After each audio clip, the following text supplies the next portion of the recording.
Hi, I'm Deb Gemmel of Deb Gemmel Mods, and I write any gauge and gauge-free patterns for knitters.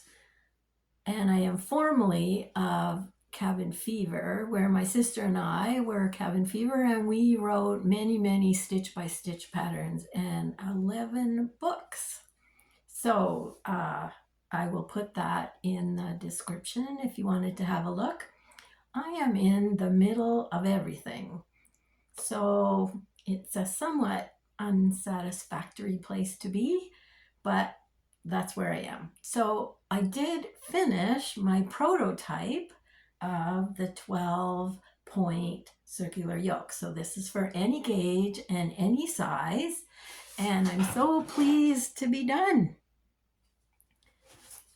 This was a prototype, so there are a few things that I changed as I went along. One was I thought this neck was really big, 24 inches. I thought it was really gonna like droop off my shoulders, but it's not. I'm wearing a tank top and it seems like it sits quite well. I feel like I'm in a tank top and a sweater, which is like spring, and it's -3 degrees Celsius here. So we're not quite spring-like yet.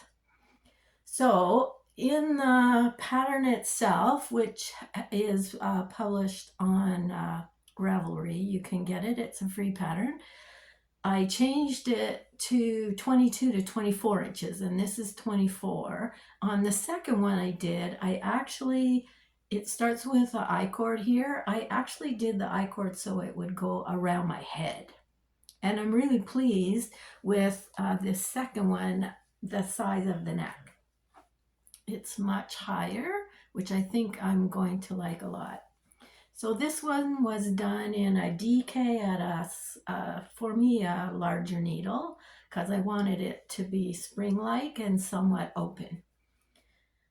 The other thing that I did was this is set up as a helical stripe knit, where that's a way of doing one round stripes with 3 colors.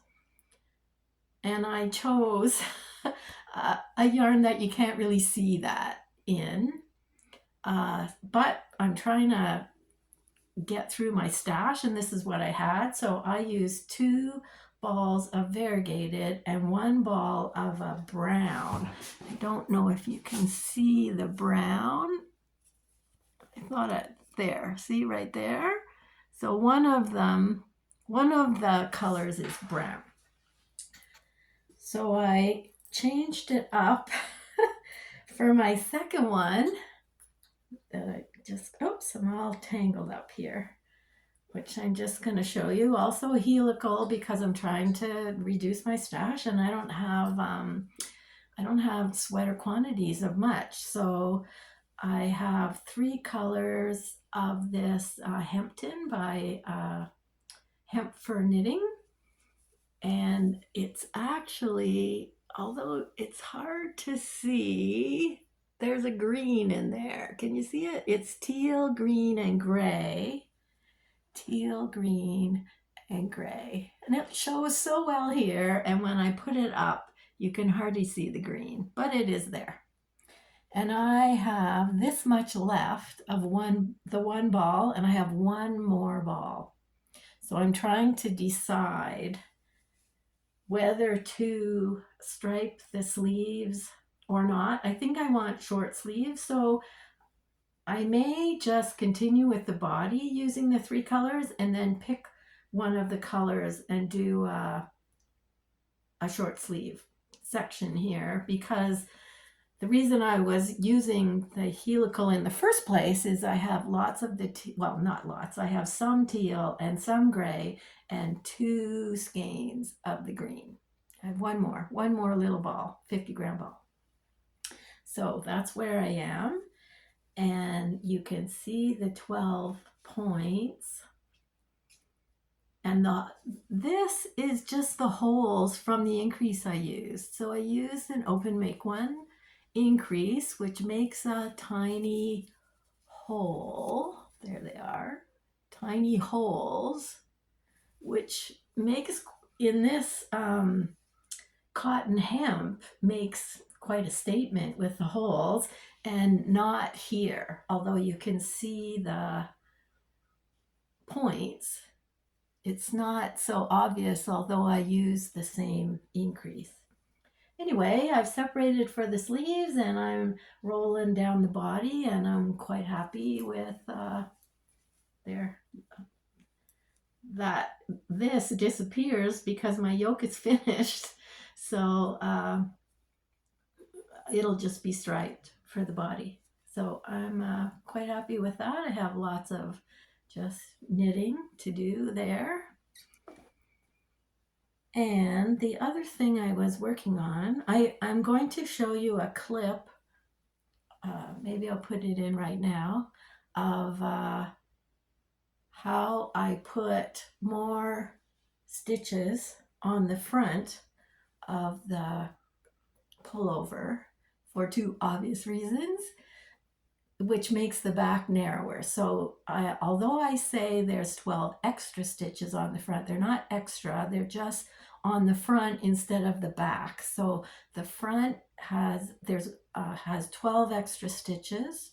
They're not extra. It has 12 more stitches on the front than it does on the back, which at my gauge at around 5 stitches to the inch means the front is 2 inches wider and the back is 2 inches narrower. These are the modifications, hence the Deb Gebel Mods is for modifications. There's 2 pages of modifications on the back of the pattern. One is extra bust width, which is what I'm going to show you a clip of my explanation. And the other is waist and hip shaping, which is pretty standard for me and for lots of the patterns that I write. So take a moment and I'm just going to show you how for this particular circular yoke, you can put more stitches on the front than the back. This is the 12-point circular yoke, and I wanted to show you how the yoke works here. You are increasing every 12 rounds, so the holes have made sort of a dark mark here, but the increases are every 6 rounds, a pair at each of the markers. So this is a shoulder marker, and then 1, 2, 3, 4, 5 yoke markers, and a shoulder marker, 1, 2, 3, 4, 5 yoke markers across the back. So that makes 12 markers where you are increasing 2 stitches at each marker. What I wanted to do was in the modification pages, which are the last 2 pages of the pattern, I wanted to be able to put a little extra width across the front for 2 obvious reasons. So this is where this every 6 rounds increases are, and you can see here that they're closer together. So what I did was, the instructions are to increase every 6 rounds, and then right near the bottom of the yoke, you're going to increase here on round 1, and then you're going to do another set of increases on round 4, which is not an increase round. So you're going to knit across the back, and then you are going to do an extra set of increases at yoke marker 1, yoke marker 3, and yoke marker 5. So you can see there's an extra set of increases right there on yoke marker 3, but not on yoke marker 4 or yoke marker 2.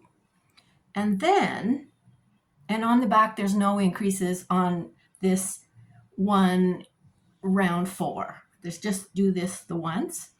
And then on the next round 1, you are going to work increases on the back only on marker 2, yoke marker 2 and yoke marker 4. So you can see that this one is yoke marker 4 and it has 2 increases there, but there isn't an increase here at yoke marker 3. There's a pair of increases at marker 2. So you're going to do your increase at the shoulder, and then you're going to knit past yoke marker 1, do an increase, pair of increases at 2, miss 3, do a pair of increases at 4, miss 5, and do your increases on the shoulder. And then on the front, you are going to do all of your increases at every marker.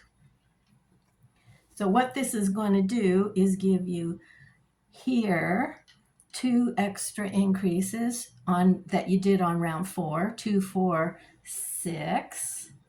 And on the back, you didn't increase 3 times, so that gives the front 12 extra stitches, which is at my gauge here of 5 stitches to the inch is just a little over 2 inches, which is perfect.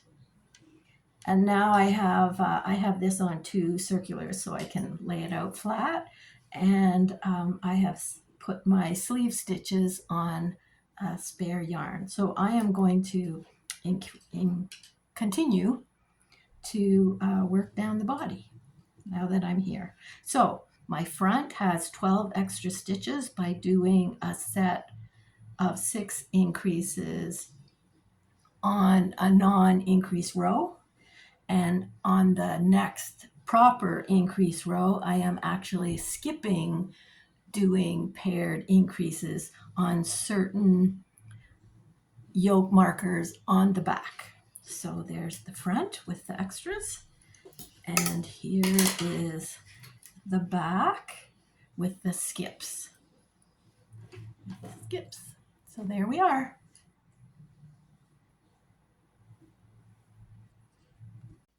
So there you go. This has 12 stitches more 12 more stitches on the front than the back,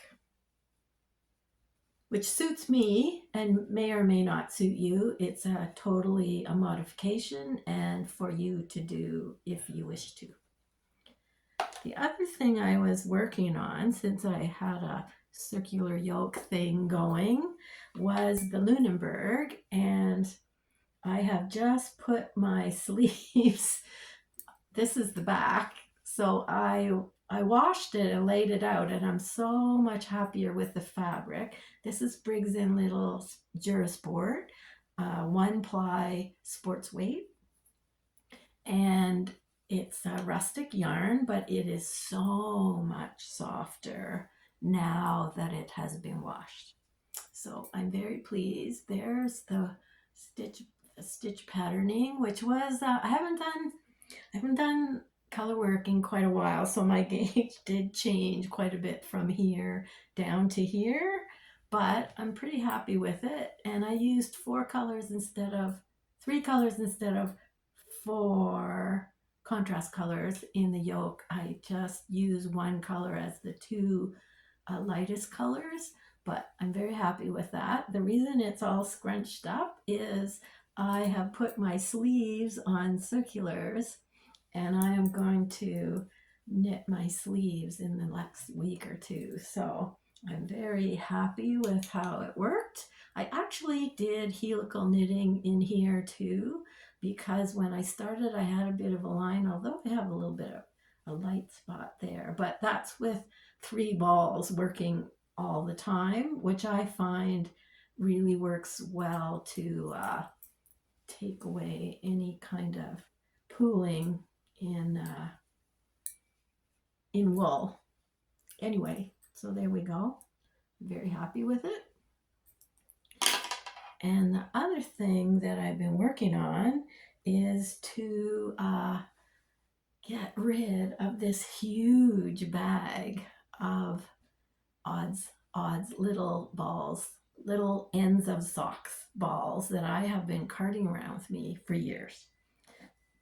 So I decided to do the puzzle pillow blanket holding two strands together, usually one solid color and one color that's changing colors throughout. And it's made with short rows to make mitered squares. So here we are. I've been watching curling and knitting this, and it's been great. And I have one more section to do down the side to make it wider. And I am so pleased with using up all these bits that have been hanging around for a long time.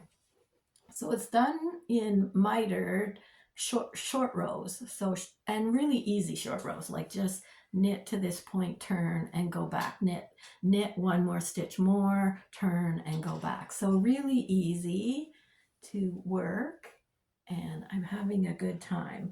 The pattern is much more prominent if you keep the colors to each shape. There's triangles, where am I? Triangles and parallelograms, which you can see there. And I'm not doing that because I'm just gonna end up with more small balls. So I'm just going until the balls disappear and are gone. So that was I'm a bit obsessed with this. So there's a nice parallelogram right there. Yeah, so quite easy to do. It's out of Meg Swanson's book. Anyway, I'll put a picture in. It's and it's really quite easy to do, and I have really enjoyed doing it. So other than that, that's what I've been working on, and I'm gonna go put my flannel shirt back on because my apartment is about 18 degrees Celsius, so it's a little on the cool side. So this is a little more spring-like than I can work well in my apartment. So I will see you hopefully when things are a little more spring-like. I hope your knitting is going really well. Talk to you later. Bye.